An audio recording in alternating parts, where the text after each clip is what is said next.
माता के 9 रूपों को हम सब प्रणाम करते हैं। दूसरे नवरात्र को किनकी पूजा होती है? द्वितीयम ब्रह्मचारिणी। दूसरे नवरात्र पर जगदम्बा के दूसरे रूप की उपासना होती है। ब्रह्म कहते हैं तपस्या को चारणी माने, आचरण करने वाली। जगदम्बा के जिस रूप में तपस्या की हो, जगदम्बा के तपस्विनी रूप को देखिए, कैसा रूप है। किसी वाहन पर नहीं है, खड़ी हैं पर्वत पर। एक हाथ में कमंडल और दूसरे हाथ में जप माला ले रखी है। मैया जप कर रही हैं, मैया कीर्तन कर रही हैं। मैया का ये दूसरा रूप है श्री दुर्गा का। और नवदा भक्ति में दूसरा रूप क्या है? श्रवणम कीर्तनम विष्णु। नवदा भक्ति में दूसरी भक्ति कीर्तन भक्ति है और नव दुर्गा में श्री दुर्गा का दूसरा स्वरूप ब्रह्मचारिणी का है। जगदम्बा पर्वत पर अचल भाव से खड़ी होकर आराधना कर रही हैं। उन्हें कौन सी आराधना करना बाकी है? वो तो शक्ति हैं भगवान की, वो तो सारे जगत का संचालन करने वाली हैं। उन्हें कौन सी भक्ति करनी बाकी है? माँ हम बच्चों को सिखा रही हैं कि प्रथम नवरात्रि की पूजा तब मानी जाएगी जब श्रवण भक्ति में निष्ठा हो जाएगी, जब हरि की कथा प्यारी लगने लग जाएगी, राम कथा श्री कृष्ण कथा से प्रेम हो जाएगा। कथा श्रवण किए बिना जब तक हम रह नहीं पाएंगे, तब माने कि प्रथम नवरात्र की पूजा हमने कर ली है। जब हमारे जीवन में श्रवण भक्ति आ जाएगी, तब मानिएगा कि प्रथम नवरात्र की पूजा हमने कर ली है। दूसरे नवरात्र की पूजा को तब माना जाएगा जब भगवान का कीर्तन होने लग जाएगा, नाम जप में हमारी निष्ठा हो जाएगी। मैया को कौन सी जप की जरूरत है, लेकिन मैया माला जप के दिखा रही हैं। मेरे बच्चों, यदि कृष्ण कन्हैया को पाना है, अवध बिहारी को पाना है, तो नाम जप करना होगा, मंत्र जप करना होगा। जगदम्बा स्वयं आचरण करके दिखाती हैं। ब्रह्मचारिणी माँ माला लेकर के खड़ी हुई हैं। ये माँ का कौन सा स्वरूप है?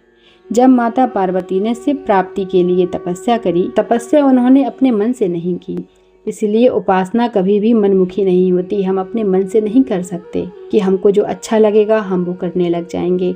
जगदम्बा पार्वती जी ने गुरु नारद जी के बताए वचन के अनुसार, बताई विधि के अनुसार, इसीलिए उपासना गुरुमुखी है। स्वयं जगदम्बा से नारद जी ने कहा तुम्हें शिव प्राप्ति के लिए जप करना होगा। जगदम्बा पार्वती जी ने कितना कठिन तप किया। पार्थिव लिंग बनाती हैं, कमल से अर्चन करती हैं, बिल्व पत्र से अर्चन करती हैं, दुर्वा से अर्चन करती हैं, गीले वस्त्रों में भगवान शिव की पूजा करती हैं और सारा समय नमः शिवाय नमः शिवाय। बड़े बड़े लोग आए, स्वयं भोले बाबा भेष बदल कर रोकने आए।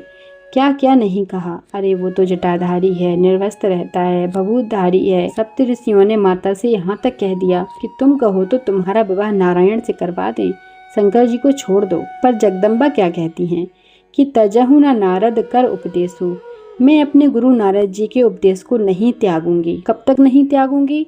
आप कहीं सत बार महेशु। स्वयं शंकर भगवान आकर कह दें कि छोड़ दो, तब भी मैं कभी अपने गुरु का त्याग नहीं करूंगी, उनके वचन का त्याग नहीं करूंगी। अगर मैं तप करते करते मर भी गई तो क्या होगा? यही तो होगा, पूजा करते करते जप करते करते प्राण छूट जाएगा, यही तो होगा। तो कोई बात नहीं, जिस भाव में मरूंगी अगले जन्म में उसको फिर से प्राप्त कर लूंगी। अगले जन्म में फिर शिव जी की पूजा करूंगी। फिर सप्तऋषि कहते हैं वो तो दूसरे में भी नहीं मिलेंगे। माँ ब्रह्मचारिणी बोली कोई बात नहीं, तीसरे चौथे पांचवें 1000 जन्मों तक यही करूंगी। जन्म में कोटि लगी लगन हमारी, बरहूं शंभु न तो रहूं कुमारी।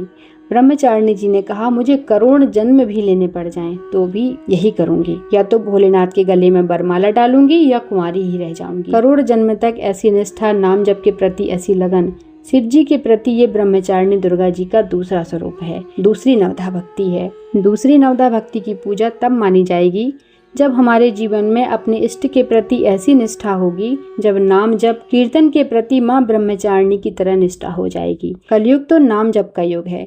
गोस्वामी जी कहते हैं राम ही सिमरिये गाइये राम ही, संतत सुनिह राम गुण गावहि। कलयुग केवल हरि गुण गाहा, गावत नर पावत भवतारा। तो दूसरा जन्म ब्रह्मचारिणी का हमें नाम जप करने की आज्ञा दे रहा है। एक भी श्वास भगवान के नाम के बिना ना बीत पाए, ये ब्रह्मचारिणी की कृपा से ही हो पाएगा। जब हमारी सांस सांस नाम जपने लग जाए, तब समझना है कि आज हमारी दूसरे नवरात्रि की पूजा हो गई है।